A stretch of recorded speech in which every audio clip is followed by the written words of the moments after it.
नमस्कार दोस्तों, स्वागत है आपके अपने चैनल पर जहां हम आपको देते हैं सही जानकारी ताकि आप सही निर्णय ले सकें। आज हम बात करेंगे लोन वाले आपके घर आकर अगर आपको तंग कर रहे हैं तो आपके पास क्या क्या रास्ते हैं। अगर आप लोन भी लेते हैं और उसके बाद परेशानियों का सामना कर रहे हैं तो ये वीडियो आपके लिए है। वीडियो को अंत तक जरूर देखिएगा ताकि आप जान सकें कि आप कैसे इन समस्याओं से बच सकते हैं और अपने अधिकार के बारे में जागरूक हो सकें। साथ ही हम आपको कुछ महत्वपूर्ण कानूनी प्रावधान के बारे में भी बताएंगे जो आपको इन स्थिति में मदद कर सके। सबसे पहले समझें बैंक या रिकवरी एजेंट के पास कितने अधिकार हैं। सबसे पहला जो अधिकार है बैंक और फाइनेंस कंपनी के पास अधिकार है वो ये कि आपके खिलाफ कानूनी कार्रवाई कर सकते हैं अगर आप लगातार ईएमआई नहीं दे रहे हैं तो। लेकिन इसके लिए उन्हें एक उचित सिस्टम को फॉलो करना पड़ता है कि रिकवरी एजेंट जो है वो आपको सुबह 8 बजे से पहले और शाम को 7 बजे के बाद डिस्टर्ब नहीं कर सकता है। और दूसरी चीज क्या है कि ये जो निर्देश है ये आरबीआई ने निर्धारित करा है, ये उनकी मनमर्जी नहीं है, आपकी मनमर्जी नहीं है। आरबीआई ने एक प्रोविजन दिया है जिसमें ये टाइम मेंशन है। इसके बाद भारतीय रिजर्व बैंक के दिशा अनुसार मतलब उनकी गाइडेंस के अनुसार कोई भी रिकवरी एजेंट आपके घर आकर आपको धमकी या परेशान नहीं कर सकता है। अगर कोई एजेंट ऐसा करता है तो आप इसकी शिकायत कर सकते हैं। इसके लिए आईपीसी की धारा 503 और धारा 506 के तहत कार्रवाई हो सकती है जिसमें धमकी देना और डराना अपराध माना जाता है। तो ये आपको ध्यान देना है कि आपके पास कानूनी प्रोविजन क्या है। इसके साथ साथ आपके अधिकार क्या है। कोई भी बैंक या एजेंट आपको अपमानित नहीं कर सकता, वो आपकी इंसल्ट नहीं कर सकता। अगर वो आपको बेइज्जत करने की कोशिश कर रहा है, इंसल्ट करने की कोशिश कर रहा है तो आप उनके खिलाफ शिकायत दर्ज कर सकते हैं। भारतीय रिजर्व बैंक ने भी इस बात का सख्त निर्देश दिया है कि एजेंट्स को ग्राहक के साथ एक अच्छा व्यवहार करना जरूरी है। जब भी रिकवरी एजेंट आपसे मिलने आए तो आप उनसे कह सकते हैं कि वो पहले से समय ले लें या आपकी तारीख ले लें।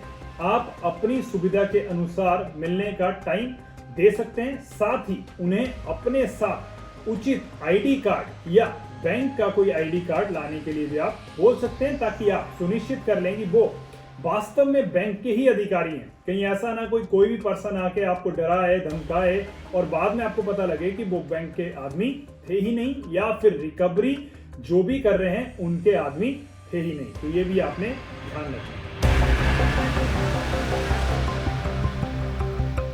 इसके बाद तीसरी जो बात है, अगर कोई एजेंट बार बार आपको तंग कर रहा है, ये अक्सर होता है, या गलत तरीके से व्यवहार कर रहा है तो आप नजदीकी पुलिस स्टेशन में आईपीसी की धारा 341 जिसमें क्या है अवैध रूप से रोकना या 506 आपराधिक धमकी के तहत उनके खिलाफ शिकायत दर्ज कर सकते हैं। साथ ही आप आरबीआई या बैंकिंग लोकपाल से भी संपर्क कर सकते हैं जो इस महत्वपूर्ण या मामले को सुलझाने में आपकी मदद कर सकते हैं। तो ये प्रोविजन आपके हक में हो सकता है।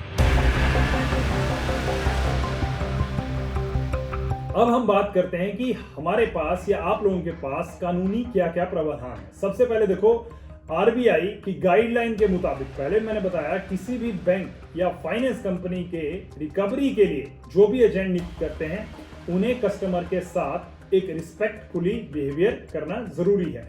अगर कोई एजेंट ऐसा नहीं करता है तो ये उल्लंघन माना जाएगा और अगर आप उसकी रिकॉर्डिंग बनाते हैं या कोई प्रूफ बनाते हैं तो वो आपके फेवर में हो सकता है। दूसरा, सरफेसी एक्ट 2002 ये कानून बैंकों और फाइनेंस कंपनी को ये अधिकार देता है कि अगर कोई जिसने लोन लिया है लगातार लोन की किस्तें नहीं दे रहा है तो बैंक कानूनी कार्रवाई कर सकता है। ये तो हम सबको पता है, लेकिन ये केवल तभी संभव है जब बैंक खुद भी कानून का पालन कर रहा होगा। अब पहले मैंने बताया अगर वो खुद ही नहीं कर रहा तो कैसे होगा। इस एक्ट के तहत बैंक को पहले 60 दिन का नोटिस देना होगा। अगर इस नोटिस के बाद भी लोन की रकम जमा नहीं होती है तब बैंक जो है नीलामी या कब्जे की प्रक्रिया शुरू कर सकता है। लेकिन किसी भी स्थिति में बैंक या रिकवरी एजेंट संपत्ति या जो प्रॉपर्टी है उस पर कब्जा नहीं कर सकता। इसके बाद जो अगला अधिकार है वो है कंज्यूमर प्रोटेक्शन एक्ट।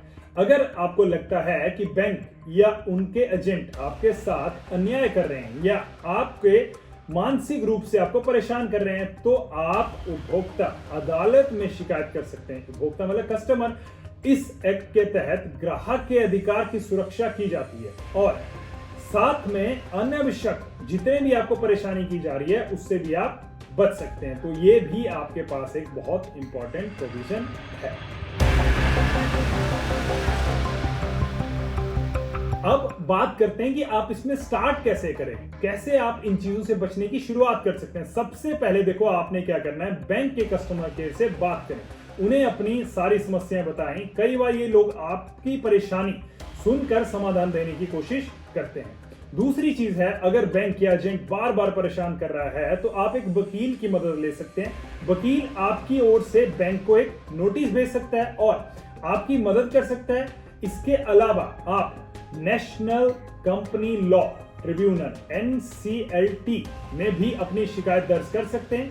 ये भी आपके पास प्रोविजन है। अगर आपकी EMI चुकाने में आपको दिक्कत आ रही है तो आप बैंक से EMI को रीशेड्यूल करने की भी मांग कर सकते हैं। इससे आपको कुछ समय मिलेगा और आप लोन आसानी से चुका सकते हैं। कई बैंक इस परिस्थिति में आपको समय देते हैं और टाइम भी आराम से मिल जाता है। तो ये इंपॉर्टेंट प्रोविजन आपने ध्यान देने हैं कि कैसे कैसे सिस्टमेटिकली आपने चलना है। आपने कस्टमर केयर से भी बात करनी है, आपने कंप्लेंट्स के लिए भी जाना है, आपने रीशेड्यूलिंग का प्रोविजन भी लेना है। तो ये सारी चीजें आप करेंगे तो रिकवरी एजेंट हो या फिर बैंक के आदमी हो तो वो आपके साथ बिहेव भी ठीक करने पे मजबूर हो जाएंगे और साथ के साथ आपका जो लोन का इशू आ रहा है जिसकी वजह से आप परेशान हो रहे हैं वो भी खत्म हो जाएगा।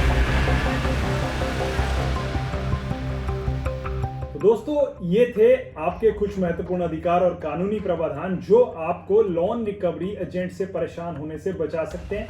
याद रखें, कोई भी आपको घर आकर तंग नहीं कर सकता है और अगर ऐसा होता है तो आप उसके खिलाफ कानूनी रूप से आवाज उठा सकते हैं। अगर आपको ये वीडियो अच्छी लगी, ये जानकारी अच्छी लगी, वीडियो को लाइक, शेयर और सब्सक्राइब करिएगा हमारे चैनल को। इसी तरह की ढेरों इंफॉर्मेशन और कानूनी जानकारियां आपको फ्री ऑफ कॉस्ट में हमारे चैनल पे मिलती रहेंगी। साथ में आपकी लाइफ में भी कोई कानूनी सलाह की जरूरत है या आप किसी दिक्कत से जूझ रहे हैं तो आप कमेंट में मेंशन करिएगा। हम पूरी कोशिश करेंगे कि आपकी मदद कर सकें। तो मिलेंगे आपसे अगली वीडियो में, तब तक के लिए धन्यवाद।